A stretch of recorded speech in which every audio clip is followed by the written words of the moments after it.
რეფორმები და საერთაშორისო საგანმანათლებლო კვლევის შედეგები, აქტუალური კითხვები და კომპეტენტური პასუხები, კონკრეტული რჩევები და რეკომენდაციები.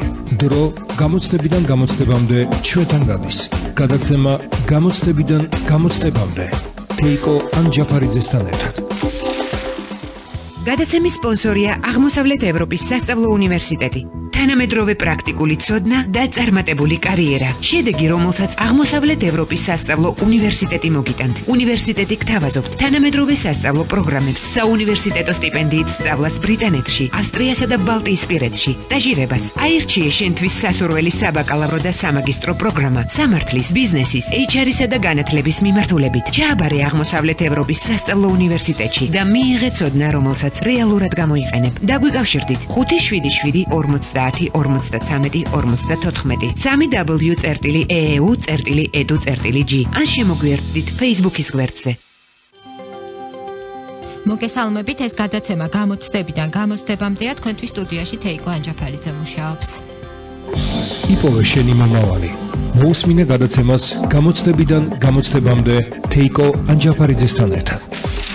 გადაცემის სპონსორია აღმოსავლეთ ევროპის სასწავლო უნივერსიტეტი. ჩააბარე აღმოსავლეთ ევროპის სასწავლო უნივერსიტეტში და მიიღე ცოდნა, რომელსაც რეალურად გამოიყენებ.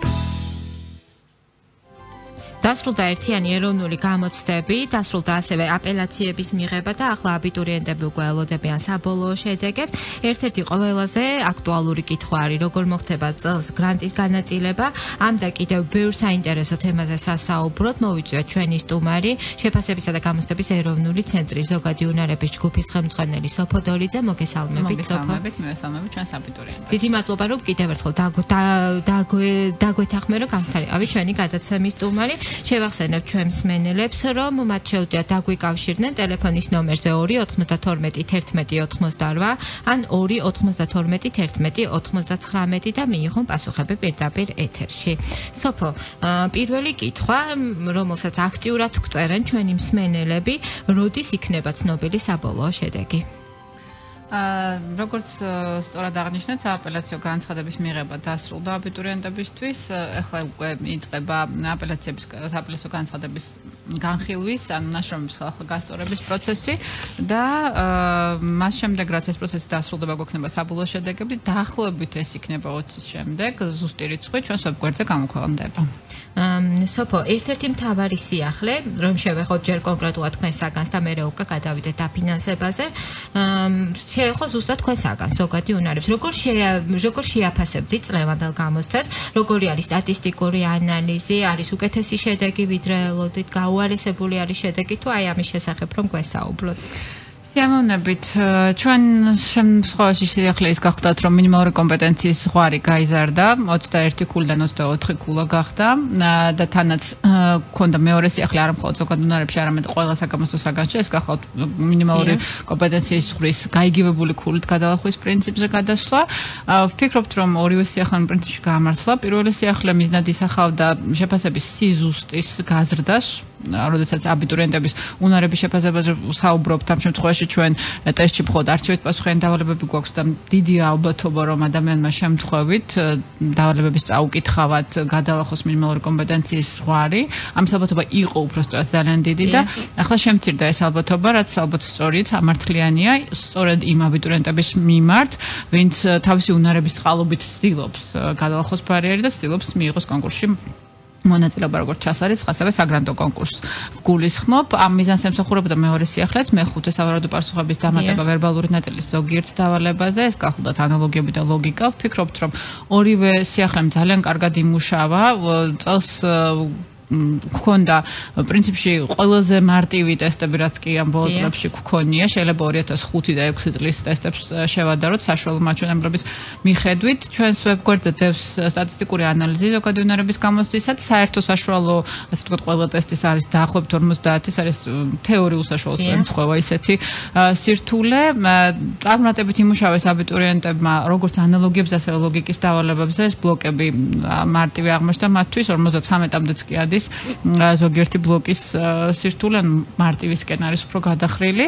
ასევე ძალიან გაგვეხარდა რომ კარგად იმუშავეს ტექსტებზე, სავარაუდოდ მოეწონათ, მართლაც საინტერესო და შეიძლება ითქვას სახალისოც კი იყო ტექსტები, რომლებიც წელს შევთავაზეთ აბიტურიენტებს და ძალიან კარგად იმუშავეს და წელს იყო ძალიან მარტივი ტესტები განსხვავებით წინა წლებისგან. რაც შეეხება მათემატიკას სტაბილურად ერთსა და იმავე სირთულეს ინარჩუნებს უკვე წლების განმავლობაში, ოდნავ უფრო რთული გამოვიდა ვიდრე ვერბალური ნაწილი, მაგრამ ზოგადად აუცილებლად უნდა ვთქვათ, რომ წარმატებით დაძლეს აბიტურიენტებმა ეს ტესტები. რაც შეეხება მინიმალური კომპეტენციის ზღვარს, აქ როგორც იციან აბიტურიენტებმა კიდევ ერთხელ შევახსენებ, 24 ქულა იყო გამსვლელი მეორე და მეოთხე ვარიანტებში და გაიგივების შემდეგ აღმოჩნდა, რომ პირველ და მესამე ვარიანტში ამ ქულასთან მიახლოებული 23 მიკულაც ბარიერის გადალახვად ითვლება. ასე რომ ყველას ვინც ეს ქულები დააგროვა, წარმატებას უსურვებ უკვე ჩასარიცხდა საგრანტო კონკურსში.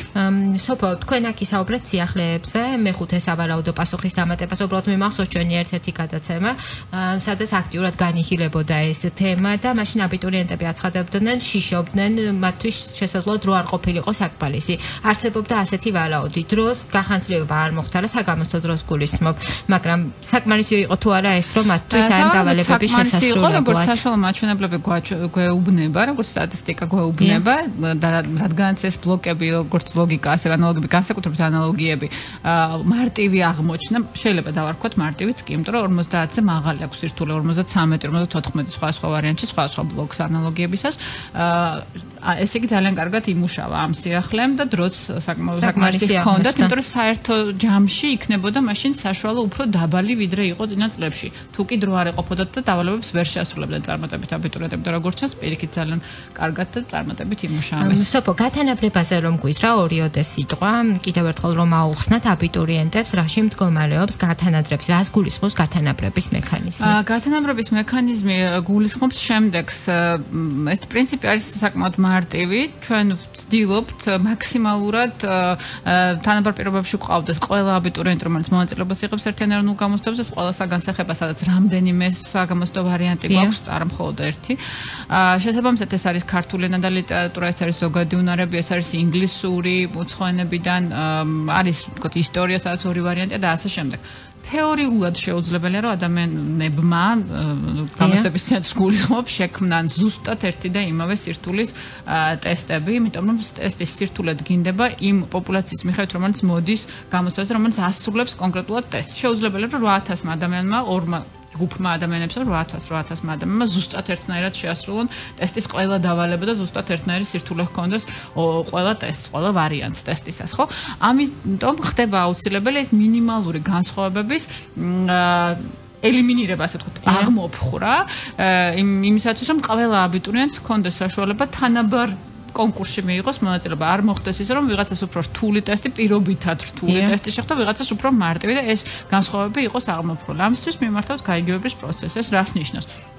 ჩვენ ვითვლით ამა თუ იმ აბიტურიენტს, დავუშვათ პირველი ვარიანტი თუ შეასრულა, სხვა ვარიანტები რომ შეესრულებინა, მაგალითად მეორე ვარიანტი რომ დაეწერა, მესამე, მეოთხე, რა ქულას მიიღებდა და საუკეთესო ქულა ხდება მისი ქულა. რეალურად გაიგივების მექანიზმი ამას გულისხმობს. სარეკლამო ჭრა არის ცოტა ხანში ჩვენს ეთერში, თუმცა მანამდე მინდა რომ ერთი კითხვა წაგიკითხოთ, რომელიც მოგწერა ჩვენმა ერთ-ერთმა მსმენელმა და ძალიან მოკლედ რომ მოპასუხოთ. მოგესალმებით, დაუშვათ მე პროგრამების ჩამონათვალში პრიორიტეტი მივანიჭე მაგალითად ტექნიკური უნივერსიტეტის მათემატიკას და მაქვს ნორმალური ქულები, მაგრამ ასევე ეს პროგრამა აირჩია აბიტურიენტმა, რომელსაც ჩემზე უკეთესი შეფასება აქვს, მაგრამ მან ეს პროგრამა საკუთარ ჩამონათვალში ნომერ მეორედ ან ნომერ მესამედ მიუთითა.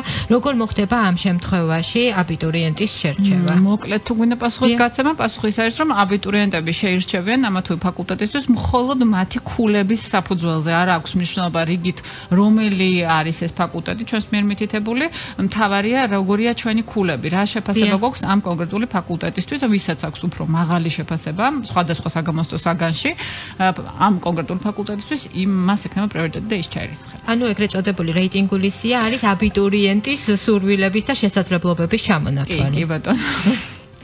ძალიან დიდი მადლობა სოფო, გადაცემაში ახლა რეკლამის თუ რა, რეკლამის შემდეგ ჩვენ დავბრუნდებით პირდაპირ ეთერში და ვისაუბრებთ უკრევე გრანტების განაწილების თემაზე. იპოვე შენი მომავალი. მოусმინე გადაცემას გამოცდებიდან გამოცდებამდე თეიკო ანჯაფარიძესთან ერთად. ბრუნდებით პირდაპირ ეთერში შევახსენებ ჩვენს მსმენელებს, რომ ჩვენი სტუმარი არის შეფასებისა და გამოცდების ეროვნული ცენტრის ზოგადი უნარების ჯგუფის ხელმძღვანელი სოფო დოლიძე. სოფო, მიუხედავად იმისა, რომ გადაცემის პირველ ნაწილში ჩვენ ვისაუბრეთ საბოლოო შედეგის გამოცხადებაზე, მსმენელები ითხოვენ კონკრეტული რიცხვის დასახელებას. მათ არ აკმაყოფილებთ სავარაუდო პასუხი. ანუ სავარაუდო რიცხვი, რას ეტყვით? ამაზე კიდევ ერთხელ რომ მიუბრუნდეთ აი ამ თემას. საერთოდ ძალიან ხშირად გვისვამენ ხოლმე შეკითხოს დროსთან დაკავშირებით, რატომ გვაწვალებთ, რა საჭირო ამდენი დრო და ნაშრომების გასწორებისთვის, იმისათვის, რომ ნაშრომები ხარისხიანად, მაქსიმალურად ზუსტად, სწორად შეფასდეს, საჭიროა დრო.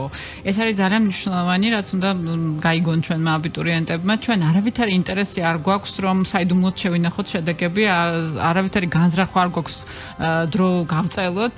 ჩვენი პირიქით, ჩვენი მიზანია რაც შეფას სწრაფად დავაკმაყოფილოთ ძალიან ბევრი ადამიანის ინტერესი. ზუსტ დროს ვერასოდეს ვერ ვამბობთ, სწორედ ამის გამო.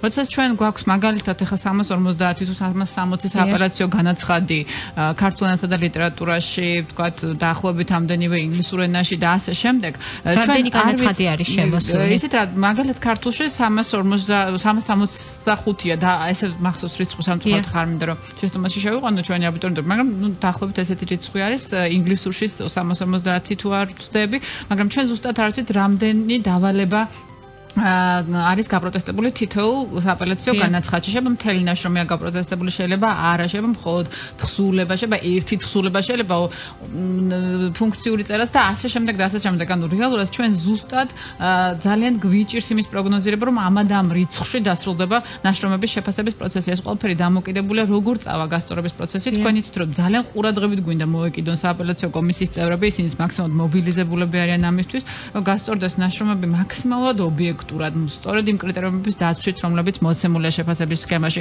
აბიტურიენტების ინტერესების გათვალისწინებით. ეს ყველაფერი რომ მოხდეს ხარისხიანად, მნიშვნელოვანია, რომ ადამიანებს მივეცეთ სათანადო დრო ამისათვის.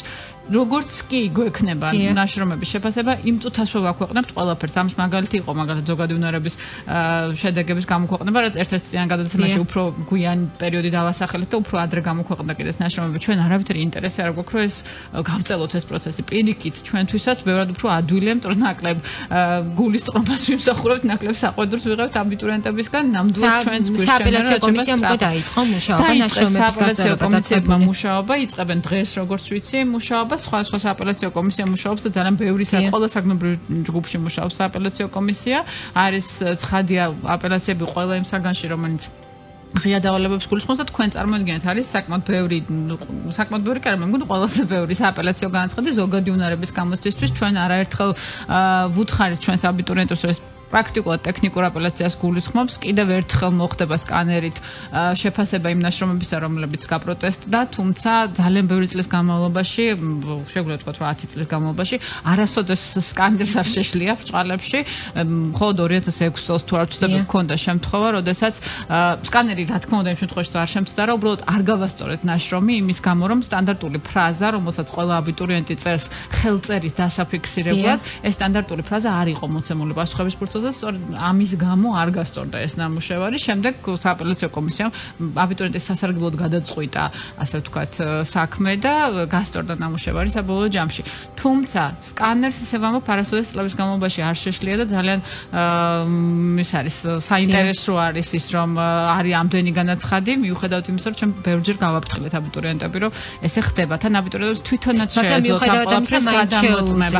გასაჩივრება, ხო? ანუ ეს გასაჩივრებას ჩვენ ვერავის ვერ დავუშლით და ეს მათი ნება, მათი უფლება, უბრალოდ ჩვენ ვერავითარ შემთხვევაში ამის რეკომენდაციას ვერ მივცემდით, იმიტომ რომ ეს გარკვეული თანხაღირს და აბიტურიენტს თვითონაც შეუძლია შეამოწმოს, თუ კი მისი პასუხები ემთხვევა მოცემულ სწორ პასუხებს და ეს მოცემული სწორ პასუხები, შევსებული პასუხების პროცესის სახით მაქსიმალურად ადვილი რო გახდეს შედარება, თუ კი ნახავს რამდენი დამთხვევა აქვს სწორ პასუხთან, იმდენი ქულა უნდა ჰქონდეს. ამის გადამოწმება უმარტივესია, მაგრამ ზოგიერთს ალბათ მაინც ასე ურჩევნია და ეს მათი გადაწყვეტილება. კიდევ ერთი მნიშვნელოვანი თემა, რომელიც აბიტურიენტებს ალბათ ამ ეტაპისათვის ყველაზე მეტად აინტერესებს, გავაფასებთ და რითიც დავიწყეთ ჩვენი გადაცემის დაანონსება პრინციპში, ეს არის გრანტი.